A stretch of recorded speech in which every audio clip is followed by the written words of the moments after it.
Hai, pengumuman SIMAK UI 2026 itu tuh belum keluar, tapi udah ada salah satu siswa yang ingin ngebahas soal asli SIMAK UI 2026. Jadi, yuk kita bahas aja. Sebenarnya pas diminta ngebahas soal ini, aku tuh agak kaget juga ya. Kan belum lama gitu, ujiannya tuh berlangsung, tapi bener-bener udah ada soal yang keluar. Dan fotonya tuh kayak hasil screenshotan gitu. Dan emang kayak gini layar ujian SIMAK UI. Jadi kayak ini dapetnya dari mana ya? Gitu. Nah, soal-soal ini itu tuh udah aku transkripsi ya. Jadi supaya lebih mudah gitu untuk menganalisisnya. Dan langsung aja yuk kita bahas. Karena ada 15 soal dan kalau dalam satu video itu kayaknya bakal panjang banget.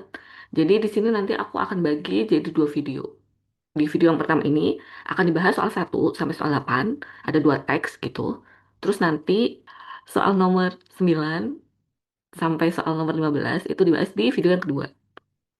Buat kamu yang ujian tahun ini sambil nunggu pengumuman, mungkin bisa dilihat lagi ya. Kira-kira kemarin aku ngerjainnya bener atau enggak ya? Gitu. Terus buat yang angkatan 2027 nanti video ini bisa juga jadi bahan belajar buat kamu buat persiapan ujian SIMAK UI tahun 2027. Oh iya, disclaimer juga ya, kalau misalnya nanti ada perbedaan gitu dalam jawaban, boleh aja langsung di komen. Oke, yuk langsung aja kita bahas soal nomor 1. Di sini yang ditanyakan itu adalah gagasan pokok kalimat. Seperti yang udah aku jelasin di video-video sebelumnya ya, yang berkaitan dengan pembahasan soal, kalau yang ditanyakan itu tentang gagasan pokok kalimat, berarti hal yang perlu kamu lakukan adalah ya udah kita perlu polain kalimatnya. Kemudian yang kedua, analisis inti SP atau SPO atau SPPL. Kemudian yang ketiga, tidak perlu memperhatikan unsur keterangan. Nah, yang ditanyakan di sini adalah kalimat 14. Gagasan pokoknya itu apa? Berarti kita nggak perlu ya baca teks yang panjang ini, kita langsung aja ke kalimat 14. Nah, sesuai dengan cara ngerjainnya ya, kita perlu SPOK-in dulu kalimat 14. Mereka ini adalah subjek, memberikan itu adalah predikat, penghayatan itu adalah objeknya. Pada masalah tersebut, itu tuh keterangan justru dengan cara menyakiti dirinya sendiri dan cara ini diyakini mereka dapat memberikan ketenangan sesaat dan mampu membebaskan mereka dari rasa sakit secara psikologis yang dialaminya. Nah, di sini ada kata dengan ya. Ini juga maksudnya adalah keterangan cara gitu. Nah, kalau kita lihat di sini inti subjeknya adalah mereka. Inti predikatnya adalah memberikan, inti objeknya itu sebenarnya cuma penghayatan. Berarti kita tinggal pilih aja mana di antara opsi A sampai E yang subjeknya ini adalah mereka, predikatnya itu memberikan, dan objeknya itu adalah penghayatan. Kalau opsi A, subjeknya itu cara ini, predikatnya diyakini, mereka itu sebagai pelengkapnya. Nah, di sini kan subjek predikatnya itu udah beda, berarti bukan yang A. B juga sama, subjeknya adalah cara ini, predikatnya mampu membebaskan. Mereka ini jadinya objek dari rasa sakit secara psikologis, ini tuh jadinya keterangan-keterangan. Subjek predikatnya beda, opsi B ini juga salah. Opsi C, mereka subjek, sama ya, tapi predikatnya di sini adalah menyakiti, terus dirinya sendiri, ini tuh jadinya adalah objeknya. Berarti kan beda nih predikat sama objeknya. Opsi C ini juga bisa kita eliminasi. Terus opsi D, merekanya subjek, memberikan predikat, penghayatan objek. Nah, di sini masih ada unsur keterangannya ya. Tapi subjek predikat objeknya itu sama dengan kalimat 14. Opsi D ini bisa jadi jawabannya. Kalau kita bandingin ke opsi E, merekanya subjek, mampu membebaskan. Di sini tuh predikat, mereka itu tuh objek, dari rasa sakit secara psikologis itu keterangan-keterangan. Subjeknya sama, tapi predikat objeknya itu beda. Berarti ini juga bukan gagasan pokok kalimatnya. Kalau dilihat dari analisis subjek predikat objeknya di antara opsi jawaban ini, yang paling mungkin jadi jawabannya itu adalah opsi yang D. Karena subjek predikat objeknya itu sama persis dengan kalimat 14. Tapi di sini kan ada unsur keterangan juga ya. Itu tuh nggak apa-apa. Yang penting SPO-nya itu sama. Daripada opsi-opsi yang lainnya. Yang subjek predikat objeknya itu tuh berbeda gitu. Lanjut, di soal yang kedua, di sini berkaitan dengan makna kata. Yang ditanyain fokus ke kata prevalensi. Dalam kalimat 8, bacaan di atas mengacu ke makna, berarti kita cukup baca aja kalimat 8. Walaupun prevalensi depresi cukup besar, nah di sini ada kata besar ya, berarti kan berkaitan dengan ukuran gitu. Hanya kurang dari 25% dari mereka yang terdiagnosis depresi memiliki akses penanganan yang efektif. Oke, kalau kita lihat opsi jawabannya, di sini ada kata keadaan, kuantitas, proses, jangkauan, dan persoalan.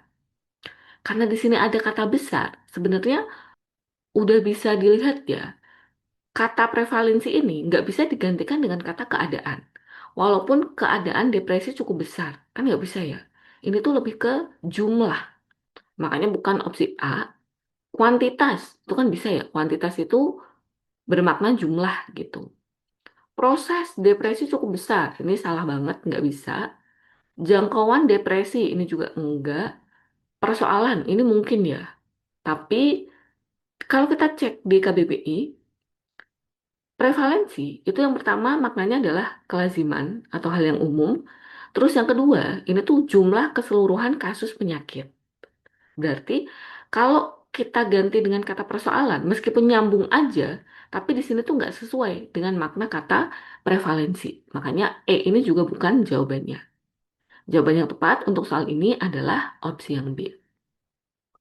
Nah, soal nomor 3 ini tuh sebenarnya gampang ya. Yang ditanyakan itu pernyataan teks, tapi ngerjainnya itu cukup ribet karena kan berarti kita harus ngecek ya pernyataan A, B, C, D, E ini tuh sesuai atau enggak dengan isi informasi yang ada pada teks ini. Jadi mau nggak mau ya kita harus baca teksnya. Tapi kita bisa coba kerjain dengan baca pernyataannya dulu. Misalnya kayak gini ya, ini kan pertanyaannya adalah, manakah pernyataan yang tidak sesuai dengan isi bacaan di atas? Berarti kita cek ya kalimat A, tingginya prevalensi depresi pada kelompok usia 15 sampai 44 tahun diiringi dengan tingginya tingkat deteksi dan akses terhadap penanganan yang efektif. Tadi kita udah sempat baca ya, prevalensi itu ada di kalimat 8. Prevalensinya tadi kan besar ya, berarti besar di sini tuh masuknya adalah tinggi. Terus di sini dikasih tahu juga kurang dari 25% dari mereka yang terdiagnosis depresi memiliki akses penanganan yang efektif. Terus dikasih tahu juga lebih dari 75% adalah mereka yang tidak terdeteksi. Kalau di sini jumlah depresi itu diiringi dengan tingginya tingkat deteksi dan akses terhadap penanganan yang efektif. Tadi kan yang dapat penanganan efektif itu kurang dari 25%. Terus ada lebih dari 75% yang nggak terdeteksi gitu depresinya. Berarti pernyataan A ini kan nggak sesuai dengan kalimat 8 dan kalimat 9. Makanya ini tuh bisa jadi jawabannya. Kalau kita bandingkan dengan opsi B, labilnya emosi merupakan karakteristik perkembangan remaja yang dapat berkontribusi pada munculnya gangguan mood seperti depresi. Kayak di sini kita bisa scanning aja ya, ada kata mood di sini. Mana sih di teks yang ada kata mood? Ternyata ada pada kalimat 12. Kita cek isinya, ketidakmampuan remaja dalam mengendalikan emosi mereka yang menjadi lebih labil dapat mengarahkan pada terjadinya gangguan mood seperti depresi. Berarti penyebabnya itu adalah ketidakmampuan remaja dalam mengendalikan emosi, terus akibatnya itu ke gangguan mood. Nah, ini kan juga bisa ya. Labilnya emosi merupakan karakteristik perkembangan remaja yang dapat berkontribusi. pada munculnya gangguan mood. Berarti pernyataan ini tuh sesuai dengan kalimat 12. Makanya bukan jawabannya. Kemudian opsi yang C, masa remaja ditandai oleh kemampuan individu untuk mengambil keputusan sendiri serta bertanggung jawab atas perilaku sehari-harinya, meskipun pencapaian kondisi tersebut tidak selalu mudah. Nah, ini rujukannya itu bisa ke kalimat 2 ya. Mereka di sini mengacunya tuh ke masa remaja. Mereka telah dianggap mampu mengambil keputusan-keputusan untuk dirinya sendiri dibandingkan anak-anak. Demikian pula dalam menentukan perilaku sehari-hari. Seorang remaja diharapkan dan dianggap telah mampu bertanggung jawab atas perilakunya. Meskipun demikian, kondisi tersebut tidak mudah untuk dicapai karena terdapat banyak masalah yang muncul pada remaja. Berarti pernyataan pada opsi C ini dia tuh sesuai dengan isi informasi yang ada pada kalimat 2, 3, dan 4. Berarti bukan ya. Depresi pada remaja, opsi yang D, dapat dipicu oleh faktor relasional dan psikososial, termasuk hubungan yang kurang harmonis dengan orang tua serta pengalaman traumatis pada masa kanak-kanak. Pada kalimat D, yang dibahas itu penyebab depresi. Penyebab depresi itu dijelaskan pada kalimat 5. Salah satu persoalan pada remaja adalah munculnya depresi yang dapat disebabkan oleh beberapa faktor, seperti hubungan dengan orang tua yang kurang harmonis, pengalaman masa kecil yang traumatik, dan kurangnya hubungan dengan teman sebaya. Ini kan sebenarnya pemerinciannya itu sama ya dengan kalimat 5. Cuman di sini tuh ditambahin istilah faktor relasional dan psikososial. Tapi kita juga bisa analisis ya, relasional ini kan berkaitan dengan hubungan antar manusia gitu. Psikososial, ini kan ada kata sosial juga. Berarti ada hubungannya dengan psikologis dan sosial. Berarti sesuai dengan contohnya juga. Makanya pernyataan D ini masih bisa dianggap sesuai dengan kalimat 5. Berarti bukan jawabannya juga. Terakhir, pernyataan yang E, depresi disebut sebagai the silent epidemic karena banyak kasus yang tidak terdeteksi dan sebagian besar penderitanya tidak memperoleh penanganan yang memadai. Ini kata kuncinya bisa di the silent epidemic ya. Kalau kita cek ada di kalimat 10. Oleh karena itu, depresi sering juga disebut sebagai the silent epidemic. Oleh karena itu berarti kan dia akibat gitu ya. Tadi di kalimat 9 itu kan dijelasin kalau misalnya ada 75% dari penderita depresi itu sebenarnya nggak terdeteksi. Makanya jadinya itu disebut the silent epidemic gitu. Nah, pernyataan ini tuh sesuai dengan isi kalimat 9 dan kalimat 10. Makanya bukan jadi jawabannya. Setelah kita analisis, yang tidak sesuai itu adalah opsi A. Nggak sesuai dengan isi kalimat 8 dan 9 tadi ya. Lanjut, di sini soal nomor 4 berkaitan dengan penggunaan tanda koma. Kalau kita cek, agar menjadi efektif, tanda koma perlu ditambahkan pada kalimat. Di sini kalimat 9, kita cek kalimat 9, perlu nggak sih tanda koma? Sementara itu, ini udah ada tanda komanya, udah benar. Lebih dari 75% lagi adalah mereka yang tidak terdeteksi. Nah, ini kan subjek, adalah itu predikat. Mereka yang tidak terdeteksi, ini adalah pelengkap. Di antara S people, ini tuh nggak perlu ada tanda koma. Berarti nggak perlu ada penambahan. Terus kalimat 11, salah satu karakteristik khas perkembangan remaja adalah emosi menjadi lebih labil. Tadi subjeknya itu sampai sini, itu adalah predikat, emosi menjadi lebih labil, itu kan pelengkapnya. Di antara unsur-unsur ini nggak perlu ada penambahan tanda koma. Ini juga bukan. Nah, kalimat 10, oleh karena itu, ini tuh butuh guys tanda koma. Karena oleh karena itu, ini merupakan konjungsi antar kalimat. Nah, konjungsi antar kalimat itu wajib ada tanda komanya. Makanya jawabannya adalah opsi C. Karena butuh penambahan tanda koma. Kalau kita bandingin dengan kalimat 12, Ketidakmampuan remaja dalam mengendalikan emosi mereka yang menjadi lebih labil, ini semuanya subjek, dapat mengarahkan predikat pada terjadinya gangguan mood seperti depresi. Ini tuh keterangan ya. Nah, keterangan di akhir itu nggak perlu ada tanda komanya. Ini salah juga. 13, hal ini subjek sesuai predikat dengan pernyataan yang meyakini bahwa ada banyak remaja yang justru memberikan penghayatan tidak tepat ketika dihadapkan pada suatu permasalahan. Nah, ini tuh sebenarnya masuknya tuh pelengkap ya, sesuai dengan. Nah, bahwa ini konjungsi yang subordinatif, nggak perlu ada tanda koma, ketika ini juga nggak perlu ada tanda koma. Berarti kalimat 13 emang nggak perlu penambahan tanda koma. Jadi jelas ya, untuk soal ini jawaban yang tepat adalah opsi yang C. Sekarang kita lanjut soal nomor 5. Ini khas banget ya di SIMAK UI dari tahun-tahun sebelumnya. Itu juga ada pertanyaan yang berkaitan dengan pola pengembangan paragraf. Untuk kerjaan soal ini, kita tuh perlu baca paragraf 2 ya. Kira-kira hubungan antar kalimat di paragraf kedua, ini tuh apa sih? Kalau kita cek di kalimat 4 awal paragraf kedua ini, ada konjungsi namun yang menyatakan pertentangan. Berarti paragraf kedua ini fungsinya itu untuk menentang paragraf sebelumnya gitu. Namun, pemanasan global membuat El Nino semakin kuat dan sering, sementara masa transisinya kian singkat dan kurang dingin. Ini juga ada kata sementara ya, ada perbedaan gitu.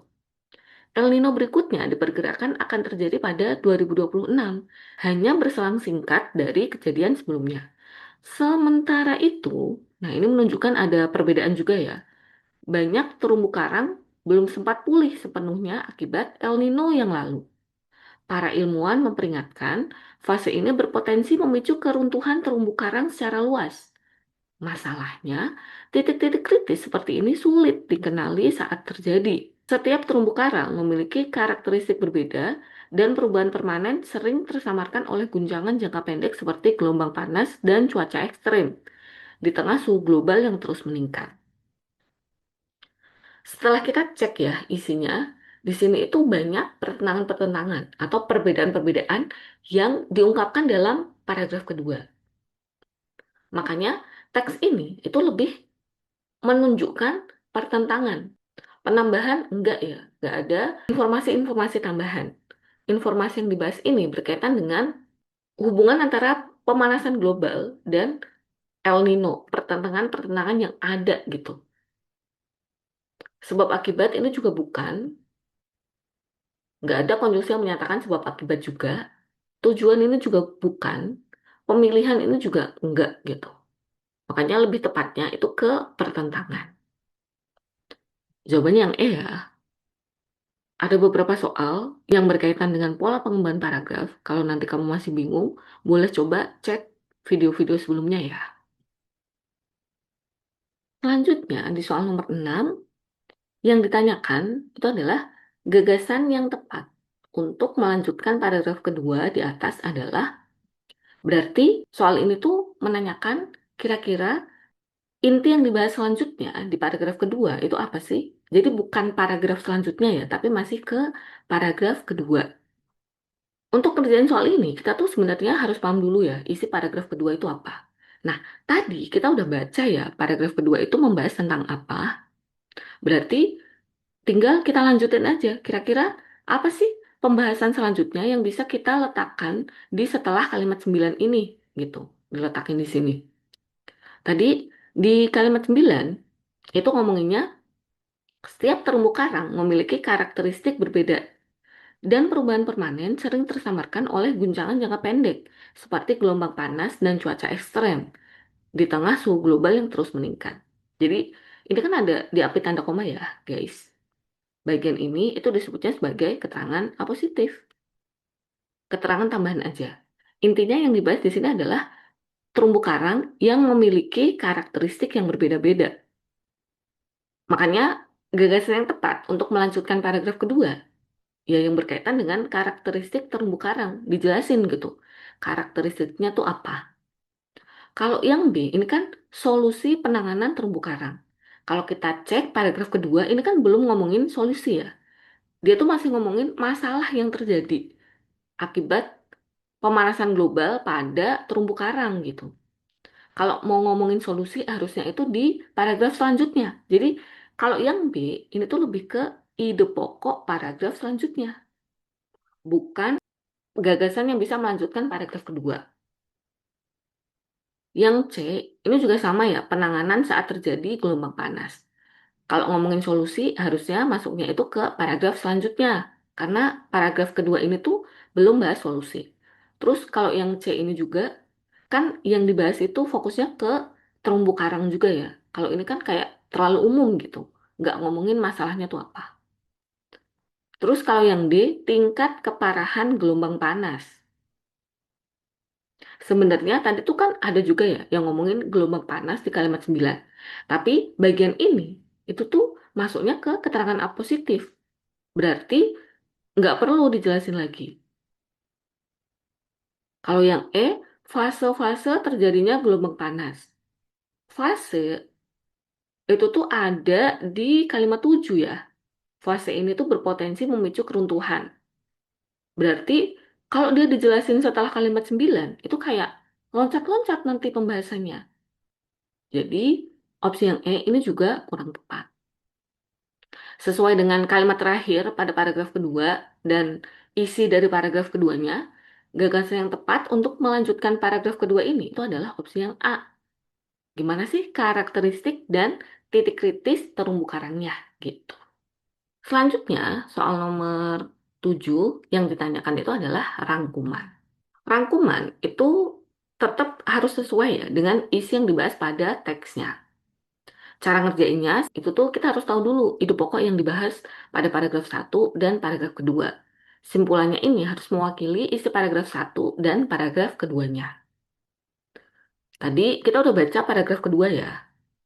Kalau di paragraf ke satu yang dibahas itu apa?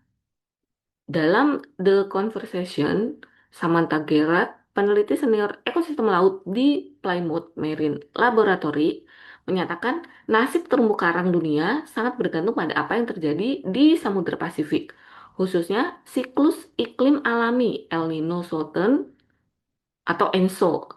Dunia baru saja keluar dari fase El Nino yang merusak. Fase hangat ENSO yang mendorong 84% terumbu karang global ke tingkat stres panas yang memicu pemutihan. Dalam kondisi normal, terumbu karang memiliki waktu bernapas selama fase La Nina yang lebih sejuk.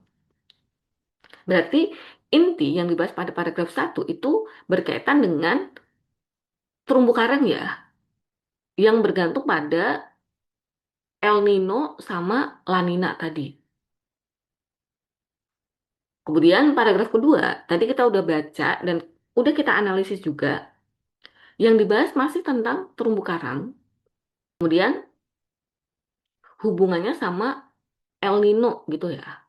Sekarang kita cek opsi jawabannya mana sih yang sesuai dengan isinya. Nah, kalau mau cara cepatnya, kita bisa ambil kata kuncinya ya. Tadi kata kuncinya di sini adalah terumbu karang yang ada hubungannya sama iklim gitu. Kalau yang A, diperlukan kerjasama antara negara-negara sewilayah dalam penanggulangan dampak perubahan cuaca.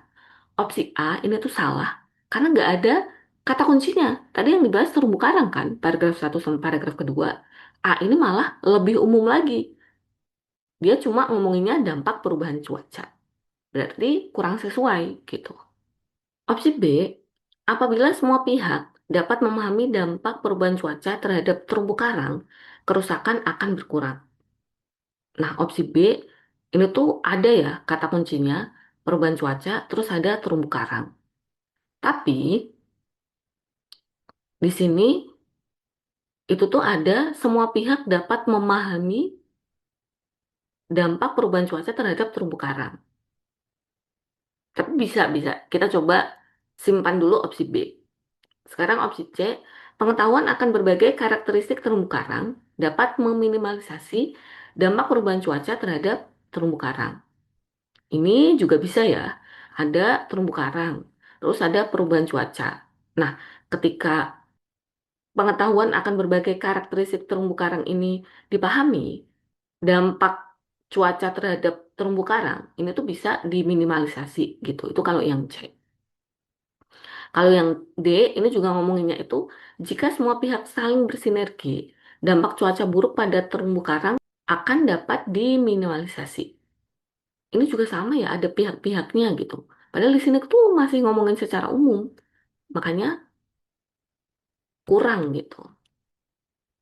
Terus yang E, sayangnya hingga saat ini belum ada solusi yang efektif untuk mengatasi dampak perubahan cuaca.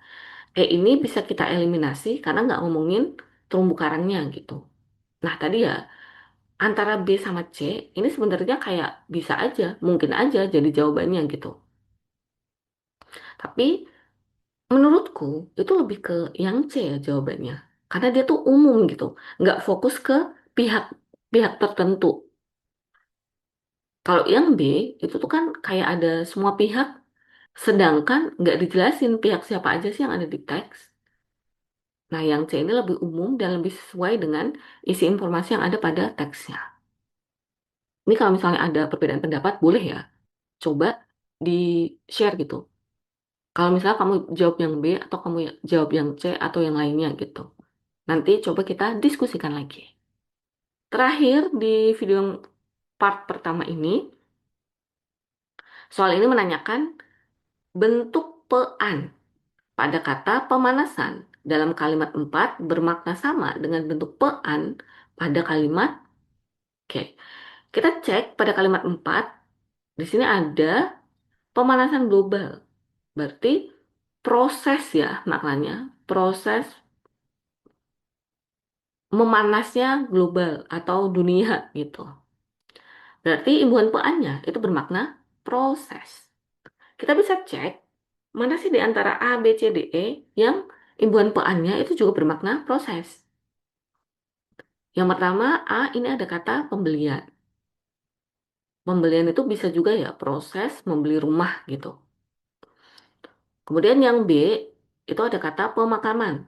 Kalau ini bisa kita eliminasi karena imbuhan peannya itu nggak bermakna proses, tapi bermakna tempat.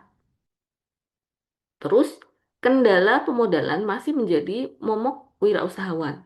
Pemodalan di sini juga bukan proses memberikan modal ya, tapi perihal atau cara gitu, cara mendapatkan modal. Makanya ini juga bukan jadi jawabannya. Kemudian yang D, ini ada kata pembekuan. Pembekuan ini bisa, maknanya itu proses membekunya darah. E, pembiayaan, itu juga sama, proses membiayai gitu kan. Maknanya juga proses. Nah, ada banyak banget nih yang maknanya itu proses. Terus gimana caranya? Kita pilih satu yang paling benar. Kita bisa cari faktor lain gitu ya, untuk memilih mana sih salah satu yang paling sesuai dengan makna kata proses pada kalimat 4. Kalau kita cek di sini, itu kan pemanasan itu pean plus panas. Nah, kata panas ini merupakan adjektiva. Jadi kita pilih aja, mana sih yang kata dasarnya itu adalah adjektiva. Kalau kita cek pembelian, kata dasarnya adalah beli. Beli ini bukan adjektiva ya, tapi verba. Berarti bukan. Terus pembekuan kata dasarnya adalah beku. Beku ini adalah adjektiva. Terus kalau pembiayaan, kata dasarnya adalah biaya. Biaya ini adalah nomina. Dari sini berarti opsi E ini bisa kita eliminasi. Yang paling tepat, yang sama persis dengan pemanasan, itu adalah opsi yang D. Maknanya sama-sama proses, terus kata dasarnya itu sama-sama adjektiva. Itu ya, ini aku bikin videonya jam 1 malam guys. Hampir jam 2 pagi. Jadi suaraku agak gitu lah. Makanya kalau misalnya kamu cocok gitu ya dengan pembahasan dari aku, silahkan subscribe aja ya guys. Nanti aku akan bagikan lagi video pembahasan yang kedua. Oke? Itu aja untuk pembahasan part pertama ini. Semoga kamu makin paham. Dan kalau misalnya ada yang mau ditanyain, boleh langsung di komen aja ya. Sampai bertemu di video berikutnya. Bye!